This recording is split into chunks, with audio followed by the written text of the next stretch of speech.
ನೀವು ನನ್ನ ಅಣ್ಣ ತಮ್ಮಂದಿರಲ್ಲ, ಅಕ್ಕ ತಂಗಿದಿರಲ್ಲ, ನಾವೆಲ್ಲ ಅನ್ಎಕ್ಸ್ಪೆಕ್ಟೆಡಾಗಿ ಪರಿಚಯ ಆಗಿರೋದು. ನನಗೆ ಗೊತ್ತಿರೋದನ್ನ ಹೇಳ್ತೀನಿ. ಒಂದೊಂದು ಟೈಮಲ್ಲಿ ಜೋರಾಗಿ ಹೇಳ್ಬೋದು ಅಷ್ಟೇ, ಒಂದೊಂದು ಟೈಮು ಸ್ಮೂತಾಗಿ ಹೇಳ್ಬೋದು.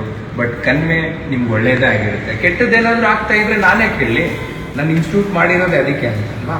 ಮತ್ತು ರಾ ಆಗಲಿ ಲೈವ್ ಆಗಲಿ ಬರ್ತಾ ಇರೋದು ಏನಕ್ಕೆ ಅಂತಂದರೆ ಅದು ಜನಕ್ಕೆ ರೀಚ್ ಔಟ್ ಆಗಲಿ ಅನ್ನೋದು. ಸೊ ಅದು ಬಿಟ್ಟರೆ ಈ ಡಿಸ್ಕಷನಲ್ಲಿ ಒಂದು ಸ್ಮಾಲ್ ನಿಮಗೆ ಸಜೆಷನ್ ಹೇಳ್ತಾ ಇದ್ದೀನಿ ಗೈಸ್. ಎಷ್ಟೇ ರಫ್ ಡಿಸ್ಕಷನ್ ಆಗಲಿ, ಪರ್ಸ್ನಲಿ ಪ್ರೊಫೆಷ್ನಲಿ ಏನೇ ಆಗಲಿ, ನೀವು ಸಡನ್ನಾಗಿ ಎದ್ದು ಹೋಗ್ಬಾರ್ದು.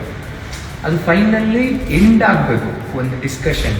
ಈಗ ನಮ್ಮ ಟ್ರೈನರ್ಸ್ ಆಗಲಿ, ನಮ್ಮ ಟೀಮ್ ಮೆಂಬರ್ಸ್ ನೋಡಿ ಅವರೇ ಇಟ್ಕೊಂಡು ಲೈವ್ ಮಾಡ್ತಾ ಇದ್ದಾರೆ. ಆ್ಯಂಡ್ ಎಲ್ಲರೂ ಕೂಡ ಈಗ ಗರ್ಲ್ಸ್ ಇದ್ದಾರೆ. ಸೊ ಇದೊಂದು ನೀವು ಒಂದು ಸ್ಮಾಲ್ ಕರೆಕ್ಷನ್ ಮಾಡ್ಕೊಳ್ಳಿ ಅಪ್ಕಮಿಂಗ್ ಡೇಸಲ್ಲಿ. ನೆಕ್ಸ್ಟ್ ಎಲ್ಲ ನೀವು ಮಾಡಲ್ಲ ಗೊತ್ತು, ಅದು ಬೇಕು, ಅದು ಜೋಶು, ಆ ಅಗ್ರೆಸಿವ್ನೆಸ್. ಇದೇ ಥರ ವರ್ಕ್ ಮಾಡೋಣ. ನಾಳೆಯಿಂದ ಇನ್ನೂ ಒಬ್ಬೊಬ್ಬರೇ ಇಂಡಿವಿಜುವಲ್ ಆಗಿ ಅಟೆನ್ಷನ್ ಇನ್ನೂ ಸ್ವಲ್ಪ ಸ್ಟ್ರಾಂಗಾಗಿ ಕೊಡೋಣ.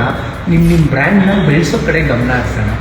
ನೀವು ಇವಾಗ ಆರ್ಗ್ಯೂ ಮಾಡೋದನ್ನು ಅದನ್ನು ಪಾಸಿಟಿವ್ ಆಗಿ ಎಲ್ಲೆಲ್ಲಿ ತೊಗೊಂಡು ಹೋಗಬೇಕು, ಎಲ್ಲಿ ಪ್ಲೇಸ್ ಮಾಡಬೇಕು, ನಿಮ್ಮ ಬ್ರ್ಯಾಂಡ್ಗಳನ್ನ ಹೆಂಗೆ ರೀಚ್ ಔಟ್ ಮಾಡಬೇಕು, ಇದನ್ನೆಲ್ಲ ಡಿಸ್ಕಷನ್ ಮಾಡೋಣ. ನಮ್ಮ ಉದ್ದೇಶ ಒಂದೇ, ನಾನು ಇಷ್ಟೆಲ್ಲ ಆರ್ಗ್ಯೂ ಮಾಡ್ತೀನಿ, 11 ಗಂಟೆ ಆಯಿತು, ಇಷ್ಟೆಲ್ಲ ಹೇಳ್ತಾ ಇರ್ತೀನಿ ಏನಕ್ಕೆ ಅಂತಂದರೆ ನಿಮ್ಮ ಗ್ರೋತ್ಗೆ ವಿನಃ ನೀವು ಹಾಳಾದರೆ ನನಗೇನು ಅಡ್ವಾಂಟೇಜು.